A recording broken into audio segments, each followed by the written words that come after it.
Finisce con il risultato di 1-1 la sfida tra Spessa Artiglio e Red Tigers. Al vantaggio degli ospiti rispondono i padroni di casa nel finale.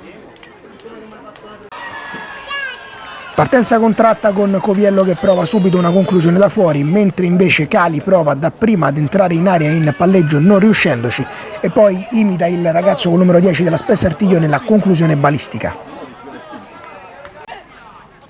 Continua a spingere la Red Tigers dapprima con un cross di Oliva che viene raccolto dalla difesa, successivamente Cali prova un colpo di testa che viene neutralizzato dal portiere avversario e poi Fra Leoni prova un tiro cross dalla lunga distanza che però finisce sul fondo.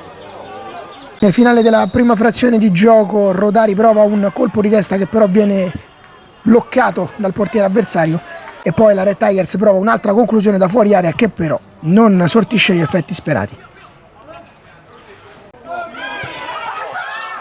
La seconda frazione di gioco si apre con il gol di Cali che riesce ad approfittare di un'incertezza del portiere e a portare in vantaggio i suoi 1-0 dopo 5 minuti.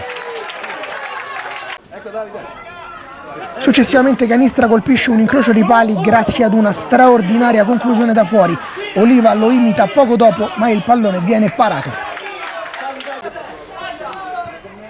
A metà del secondo tempo Valentini riesce a colpire la traversa dopo un bellissimo tiro al volo, ma a trovare il gol sono invece i padroni di casa che col Canistra conquistano un calcio di rigore che viene realizzato da Coviello quando ormai mancano pochi minuti alla fine.